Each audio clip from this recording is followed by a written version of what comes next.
Hey everyone, welcome back to my YouTube channel. This is me Krishna. So today we'll start new chapter curriculum and its principles. So first we need to understand that what is curriculum, and we will see about what is characteristic of curriculum and principles of curriculum. ठीक है, तो first we need to understand कि what is the meaning of curriculum. तो a curriculum can be called as a plan for learning which contains assumption about the purpose of an education in our society. ठीक है, तो simple language में मैं आपको बताऊं कि जो करिकुलम है वो हम कोई कॉलेज या स्कूल में जाते हैं तो हमें ऊपर का जो ओवर व्यू बताते हैं कि आप अभी ये बीएड में आप एडमिशन ले रहे हो तो ये टू ईयर का प्लान रहेगा और 2 ईयर का ये कोर्स रहेगा जिसमें प्रैक्टिकल एंड थियोरी रहेगी, फिर आपको इंटर्नशिप आएगी एंड आपको इसमें थियोरी एंड प्रैक्टिकल दोनों देने हैं।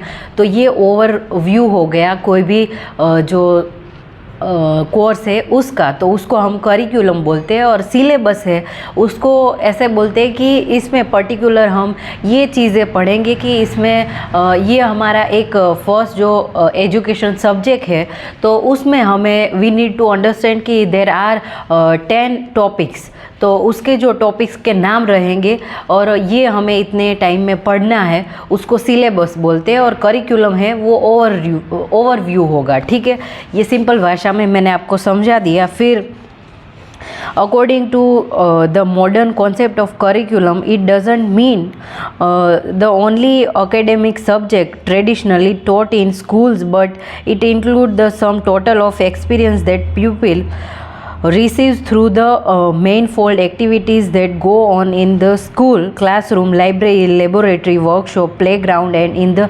numerous information contact between teacher and प्यूपिल।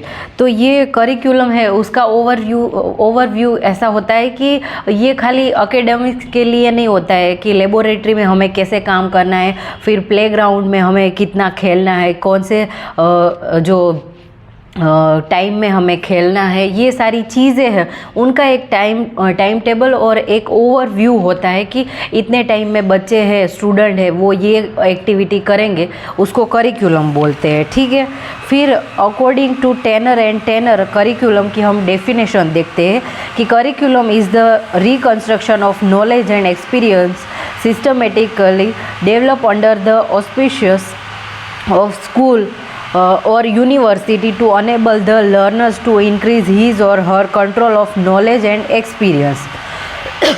Sorry. फिर according to Cole, curriculum is the sum of all the activity, experience and learning opportunity for which an institution take responsibility either deliberately or by default। यानी कि कोई activity है वो कैसे करनी है, फिर बच्चों के एक्सपीरियंस क्या रहेंगे, उनका जो पूरा ओवरव्यू है उसको करिकुलम बोलते हैं। फिर हम कैरेक्टरिस्टिक देखते हैं कि कैरेक्टरिस्टिक क्या है। It must be continuous evolving from one period to another to the present for a curriculum to be an effective, and it must have continuous monitoring and effective. It must have continuous monitoring and evaluation. It must adapt its educational activities and service to meet the needs and modern and dynamic communities। ठीक है, फिर it is based on a need of the people. It should be in proper sequence in order to meet the challenge of the time and make an education more responsive। तो इसका ये purpose रहेगा कि हमारी people की जो needs है यानी स्टूडेंट की जो नीड्स है उस हिसाब से हमें करिकुलम बनाना है, और जो चैलेंज ये है कि जो नीड्स है उनको कैसे हम फुलफ़िल करते हैं और कोई भी टाइम में, और इसके लिए कोई एक पर्टिकुलर टाइम रहेगा। ठीक है, फॉर एन एग्जांपल कि बीएड है अभी 4 साल का इंटीग्रेटेड कोर्स हो गया है, बट इसके पहले जब मैंने बीएड किया तब 2 ईयर्स का था। तो उसमें ऐसा होता है कि वी नीड टू अंडरस्टैंड कि जो ये करिकुलम है उसमें हमें बताया गया कि ये 2 ईयर का कोर्स है, इसमें प्रैक्टिकल थियरी आएगा और आपको इसमें इंटर्नशिप भी करना है, माइक्रो टीचिंग भी होगी, सिमुलेशन भी होगा। तो ये सारी चीज़ें हैं, इसको चैलेंजेस बोलते हैं कि ये सारी चीज़ें एक बुक में लिखी हुई है और उसका जो एक हमारी जो यूनिवर्सिटी है उन्होंने ये बताया कि हमारे ये एम्स है, गोल्स है कि हम ये करवाएंगे। बट चैलेंज इज़ दैट कि ये सारे चैलेंज है वो पूरे हो रहे हैं कि नहीं पूरे हो रहे, वो एक करिकुलम का मेन इम्पोर्टेंट चीज़ होता है। फिर it compliments and cooperate with the other programs of community, so curriculum is responsive to the needs of community, यानी कि जो कम्युनिटी है उसकी भी नीड्स है वो पूरी होनी चाहिए और उसके साथ भी कोऑपरेट होना चाहिए। Each curriculum objective should constitute learning durable, significant and transferable. Durable यानी कि कितने टाइम में ये कोर्स है वो ख़त्म होगा उसकी जानकारी होनी चाहिए। फिर सिग्निफिकेंट यानी will have major effect upon how the student will function, कि स्टूडेंट है वो फंक्शन कैसे करेंगे और वो करिकुलम को कैसे लेते हैं और वो कैसे पढ़ना चाहते वो होगा। ट्रांसफरेबल यानी will be useful in meeting needs of other educational programs और द स्टूडेंट्स पर्सनल लाइफ, तो ये ट्रांसफरेबल रहेगा। ठीक है, तो ये सारे कैरेक्टरिस्टिक थे। फिर अब हम प्रिंसिपल्स देखते हैं। तो प्रिंसिपल में फर्स्ट प्रिंसिपल है कि वो चाइल्ड सेंटर होना चाहिए। चाइल्ड सेंटर यानी कि जो स्टूडेंट की और जो चाइल्ड है उसकी नीड्स है वो कैसी है, स्टूडेंट है वो कैसे पढ़ना चाहता है, कि पहले हम उसकी नीड्स देखेंगे, वो कैसे पढ़ना चाहते हैं, कैसे समझना चाहते हैं, और जब हम पढ़ाते हैं तो वो किस हद से और कैसे उन चीज़ों को वो समझ पाते हैं। इट्स वेरी इंपॉर्टेंट, इसलिए ये बोला गया है कि चाइल्ड सेंटर होना चाहिए। ठीक है, फिर सेकंड है कि कॉम्प्रिहेंसिवनेस, यानी curriculum must have necessary detail because merely a list of topics will not serve the purpose either of teacher और the student. Material aids technique life situation related activity possibility of correlation etcetera. ठीक है, तो ये कॉम्प्रिहेंसिवनेस है तो उसमें खाली material है वो ही नहीं होता है, बट स्टूडेंट की जो लाइफ सिचुएशन है वो भी मैटर करेगी। यानी कोई स्टूडेंट है वो हर दिन वो लेट आते हैं, एक कोई स्टूडेंट है वो एक दिन नहीं हर दिन वो लेट आता है, तो I have to ask him और हर कि आप लेट क्यों आते हो और आपके लाइफ में अभी ऐसा क्या चल रहा है। तो I have to ask him और हर कि what is the situation and what are you doing after school time. ठीक है, तो ये सारी चीज़ें भी हमें ध्यान रखनी है। फिर प्रिंसिपल ऑफ कोरिलेशन यानी कि मैं कोई चीज़ अभी मैं पढ़ा रही हूँ और बोल रही हूँ तो वो दूसरी सिचुएशन के साथ और लाइफ सिचुएशन के साथ वो कितनी कोरिलेट करती है और किस हिसाब से मैं पढ़ाना चाहती हूँ, वो सारी चीज़ें हैं वो मैटर करती है।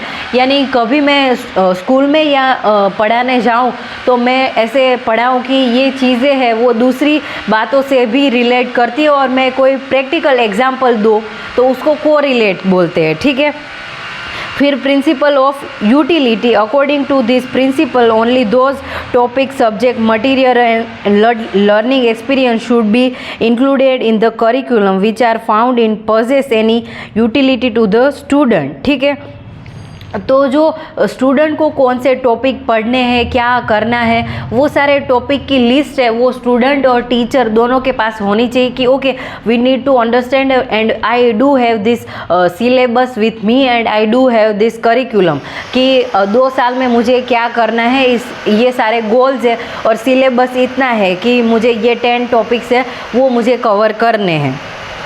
फिर प्रिंसिपल ऑफ फॉरवर्ड लुकिंग, यानी कि मुझे आगे ही देखना है, कि जो फॉरवर्ड लुकिंग होता है कि हमें पीछे नहीं मुड़ना है, यानी कि जो पहले के टाइम पे जैसे पढ़ाया जाता था और करिकुलम जैसा होता था अभी के टाइम पे वो वर्क नहीं करेगा। तो I have to look forward, यानी मुझे आगे ही देखना है and I have to focus on two things कि अभी के टाइम पे जो चीज़ें हैं वो रिलेवेंट कैसे है, अभी की जो टेक्नोलॉजी नई है वो कैसे वर्क करेगी, और ये सारी टेक्नोलॉजी है उसको यूज़ करके मैं बच्चों को कैसे पढ़ा सकती हूँ और करिकुलम ऐसा बना सकते हैं, तो वो फॉरवर्ड लुकिंग होता है, ठीक है।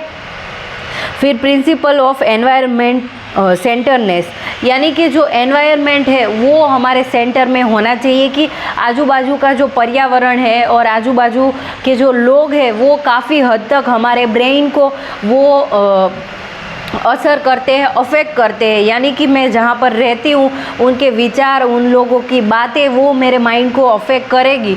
तो इट्स वेरी इम्पोर्टेंट कि जो एनवायरनमेंट सेंटरनेस है वो अच्छा होना चाहिए, साफ़ सुथरा होना चाहिए, और लोगों के जो विचार, थिंकिंग है वो भी अच्छी होनी चाहिए। तो ये थे प्रिंसिपल्स ऑफ करिकुलम। तो आज के वीडियो में हमने देखा कि what is curriculum, definition and characteristic, और जो प्रिंसिपल्स है वो देखे, ठीक है। तो अगले वीडियो में हम देखेंगे कि जो करिकुलम डेवलपमेंट है वो कैसे होता है, उसके बारे में पढ़ेंगे। तो I will and this video here, hope you will like this video. By people, thank you so much and happy learning.